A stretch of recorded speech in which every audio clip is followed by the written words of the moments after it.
Good morning from WKYT News. I'm Bill Bryant, and we welcome you to Kentucky Newsmakers. Later, U.S. Senator Rand Paul is with us. He'll talk about issues facing our country as he runs for re-election. We'll get his take on the presidential race and find out what he's working on in Washington. Senator Rand Paul later. But first, Lexington Police Chief Mark Barnard is here. The horrific shooting rampage that left 49 people and the killer dead in Orlando has law enforcement scrambling around the country. The attack at the Pulse nightclub came as the LGBTQ community around the country observes Pride Month. The Pride Festival in Lexington is set for next Saturday. There are other major events in this city this summer. Lexington Police Chief Mark Barnard says he has met with festival coordinators, others in the city. They've devised a plan to keep people safe. And the chief is joining us on Kentucky Newsmakers. Thank you for coming in. Well, thank you for having me. First of all, your thoughts about what happened last weekend in Orlando from a law enforcement standpoint. Could it have been prevented? Could the shooter have been stopped before 49 people were dead? You know, I'm not sure of the circumstances that occurred within the club. I know that law enforcement has changed nationally the way that they attend to mass shootings. We did that basically when Columbine occurred. People don't realize Columbine, they actually knew the intel that it was going to occur, but they thought it was at a mall and it happened at the school instead.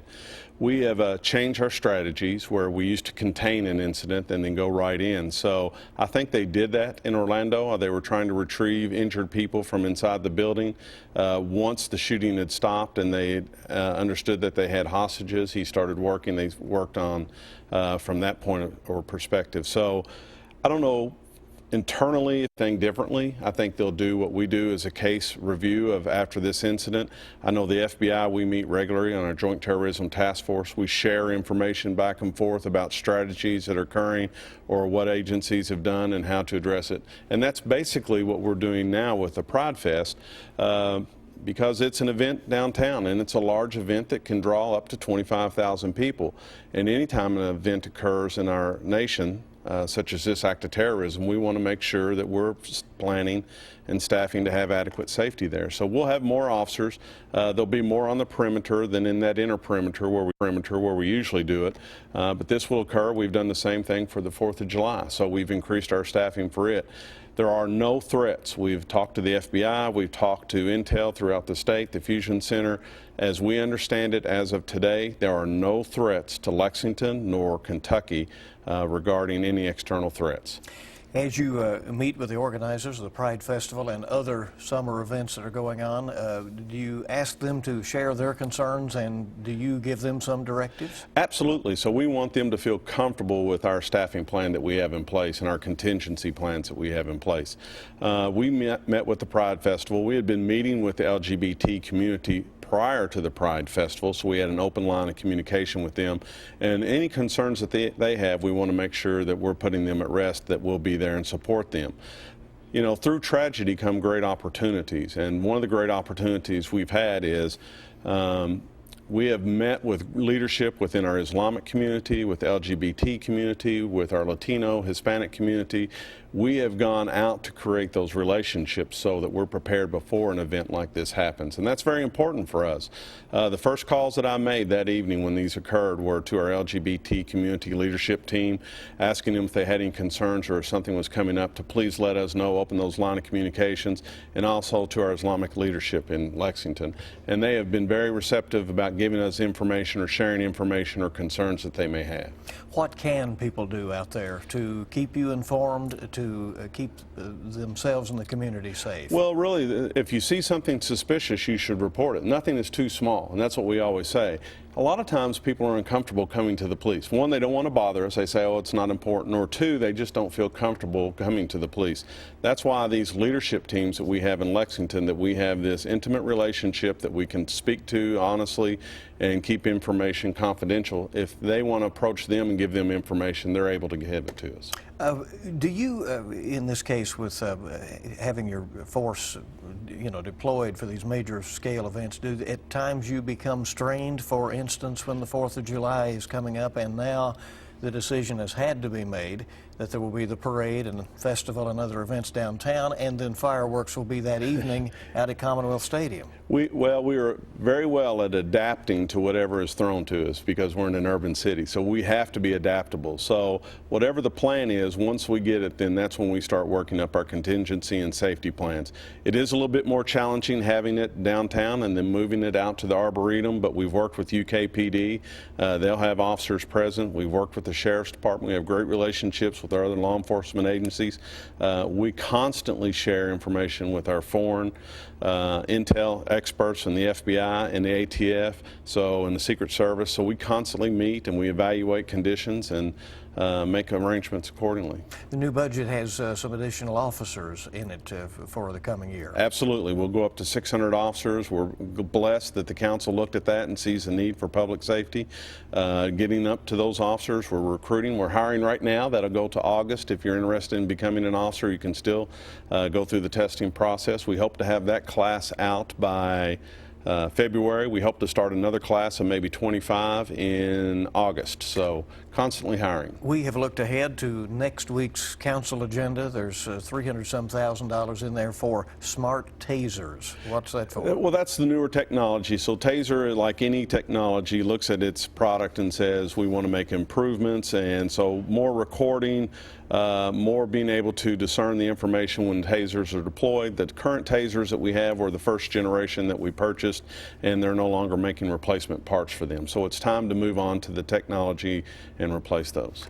Other crime trends that you're watching this summer? Well, I will tell you, and you and I seem like every time we're here we're discussing it. The shootings are a little bit alarming to me because it's like the country is divisive, and so are the community and the segment of our community that are shooting each other.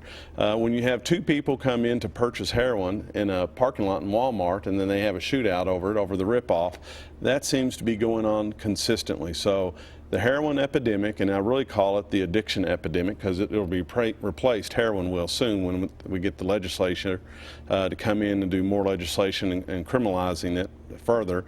It'll come in and fill the void with something else. So we have to work on the addiction issues. We have to work on the gun violence.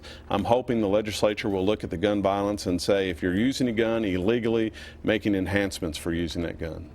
Do you think, and as we'll let you go and make room for Senator Rand Paul, who's coming in next, and start to talk more politics, but do you believe that some compromise is going to be reached on some of these gun issues, or is this with us for the foreseeable future? In terms of, you know, it's a real standoff in the country. It really is, and I would hope everyone would put that aside and look at the people that are facing those issues right now. Our officers went into a call just the other night, and you know this, where a gentleman was holding his wife and two children hostage, fired at our officers. They had to get the wife and child out. There was another child left in the home. Knowing that this person had a weapon, had fired at them before, had to make entry because of a medical issue for the younger child and pull that child out. Our officers are facing this every day, and I would hope the politicians will be able to look at it and say, and look at the victims of the gun violence and find some common ground to say people that use firearms illegally should be punished, and we should take a stand on it and say enough. I mean, we don't want to punish the people who are using them legally, just the ones that are victimizing other individuals or are using them illegally. That's where we should take the stand and say enough is enough, and I hope they can find a compromise to support the victims of gun violence and support law enforcement officials and officers that are facing that on the street every day.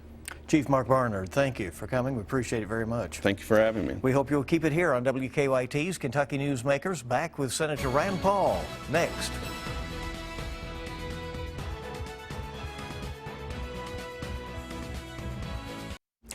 Welcome back to WKYT's Kentucky Newsmakers. U.S. Senator Rand Paul is traveling the state as he seeks a second term in Washington. Senator Paul spent some of last year running for president while also remaining a candidate for re-election here in Kentucky. He pushed for a caucus so he could seek two offices at once in Kentucky, but then dropped out of the race for the White House before the primaries started. Since then, he has held numerous town hall meetings to talk with those he represents. It appears the Republicans are set to nominate Donald Trump Trump, who was harshly critical of Paul in the debates. Senator Paul is a medical doctor and an ophthalmologist who has long pushed for smaller government and less federal debt. He is joining us today, and Senator Paul, we welcome you. Thanks for being here. Glad to be with you.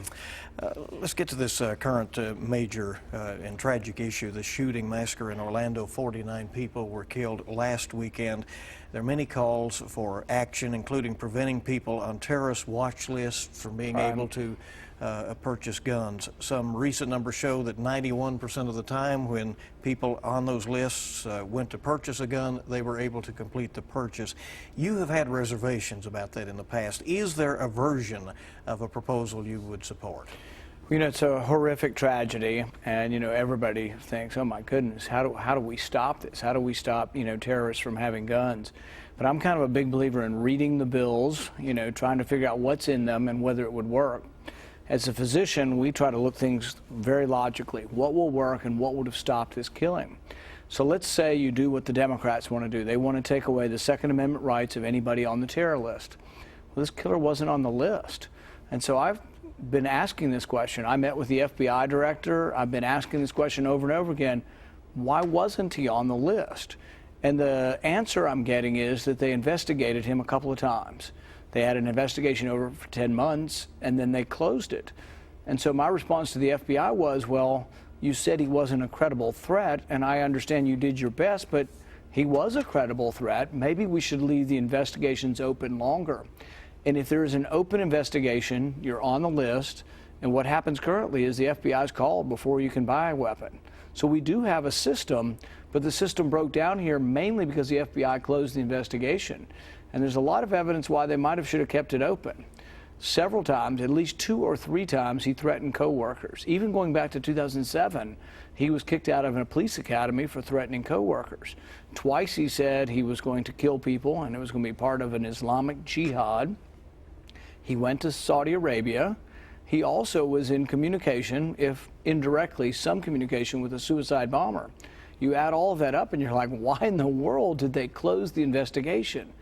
And then the news is today that I'm hearing, or in the last couple of days, he went to a gun store 5 weeks before this, tried to buy body armor and tried to buy 1,000 rounds of ammunition, and they actually called the FBI.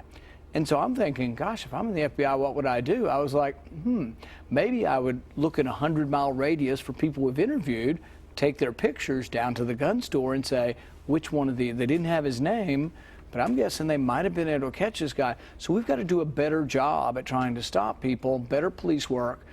But it doesn't make sense. You know, a lot of people have been for gun control. National Democrats have been for more gun control and banning guns for a long time. But we have to decide would it worked. So they want to ban guns for people on the list, but the problem is the guy wasn't on the list, so it wouldn't fix the problem. What I'm doing is saying, I don't want terrorists to have guns. How would it actually fix the problem? So I am for legislation that would say we keep the FBI investigations open longer.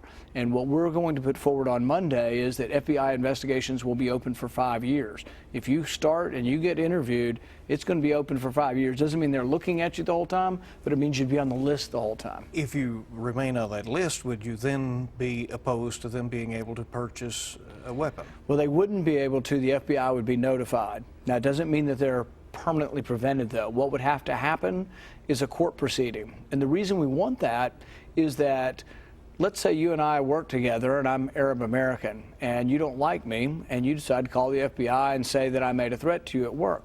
There's a lot of unfair threats that aren't real threats. The FBI has to work through these. The FBI has a very difficult job. So they work through these and then they remove people from the list. I wouldn't want to give up my First Amendment rights because you accused me of something or vice versa. Neither would I want to give up my Second Amendment rights, but I do want the FBI to get involved to say, should he purchase a weapon? The FBI immediately gets involved, and they can. They can either choose to arrest him, or they can choose to bring a court proceeding against him at that point in time. Or, and this is the reason why you may not want to just automatically take the gun purchase away, they may choose to follow him. It may be that they say, oh, we know he's associated with 4 other people. If we follow him to that house, then we can arrest them all. So it's a decision that has to be made in conjunction with the FBI. And I think that many have just sort of made this, You know, people who love gun control say, oh, this is an excuse now for gun control, but it really ought to be out of how do we stop terrorists? But many in your party at this point seem to be open to this closing off, allowing anyone to purchase a gun on the watch list. I think we're open to trying to figure out how we stop terrorists from having guns, and we just have different ideas on it. I guess for me, you know, the Bill of Rights are really important and that they should be applied equally. So we've had times in our history when we didn't treat the Japanese fairly. We've had times when we didn't treat African Americans fairly. There could be a time when we don't treat Arab Americans fairly. So I think everybody deserves sort of the presumption of innocence. And so the list, the terror list, is a really, really big list, like maybe more than 1 million people. And the FBI will tell you that many people on there are not terrorists. So there needs to be a process. We need to be able to stop terrorists or potential terrorists from getting guns. It's just whether or not we're going to have what they call due process, where a person gets to defend themselves against an accusation. And a lot of us think the Constitution is important enough that we ought to make sure it's there for everyone. Let's talk about some other issues. The Democratic presidential candidate Hillary Clinton has promised a massive aid program for areas losing coal jobs. Republican Donald Trump has said he will bring coal jobs back, mining jobs back. Do you believe coal mining jobs would return in Kentucky if environmental regulations are loosened? Yes. And I do think that we need to be clear what Hillary Clinton promised. She promised to put us out of business.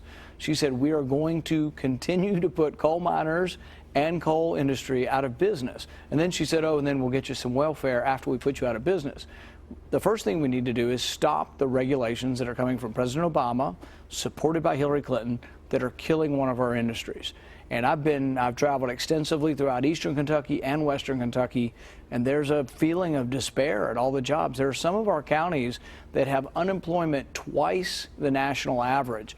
A lot of people out of work, and it's primarily because of President Obama and Hillary Clinton and their agenda, their war on coal.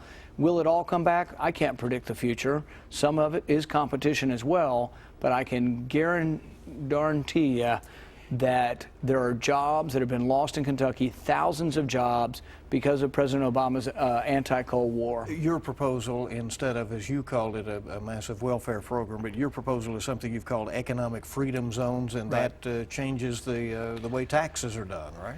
Yeah, Jack Kemp years ago talked about how can we help people who live in poverty. And this is, I think, a great idea, because what it does is it doesn't bring you a grant from Washington. It lowers the taxes so low that it leaves billions of dollars. So my plan would leave about $500 million in eastern Kentucky every year, which would be an enormous amount of money. $500 million left in eastern Kentucky. This would be a stimulus, but it wouldn't be a grant.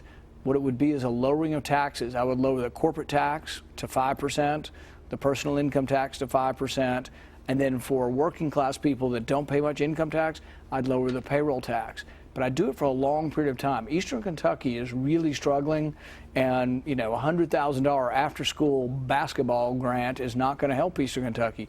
We need something much more dramatic and much longer lasting, and I'm convinced it would help. Would your goal in that case be to both ease a tax burden on existing businesses and attract others? And it has to be both. That's another thing, because often states will say, oh, we'll give you an incentive. But it's hard to get new industry. So many people in eastern Kentucky will say, well, if we only had Toyota out here, because Toyota's been so great for Georgetown, but could we get Toyota to move out there? Well, maybe someday you get a big company to go, but in the meantime, while you're waiting for the big company to come, you need to lower the taxes to try to get your industry that is already in your community to grow more.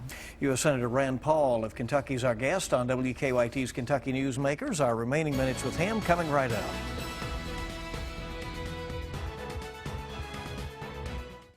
Welcome back to WKYT's Kentucky Newsmakers. We're with U.S. Senator Rand Paul running for re-election this year. You've held a lot of town meetings. I know the addiction epidemic keeps coming up. Some local governments say they can't jail enough or treat enough people to deal with this problem. Is there some proposal, is there some effort from the federal government that might be of assistance? Yeah, it's been devastating. We now have more people dying from heroin than car accidents. And everybody knows that car accidents, are a leading cause of death, but we have more people dying from heroin. Part of the problem is that when you're on heroin, the chemical dependency is so strong that many people just can't quit. And so one of the strategies for getting them to quit is you give them a replacement drug that doesn't cause them to get high.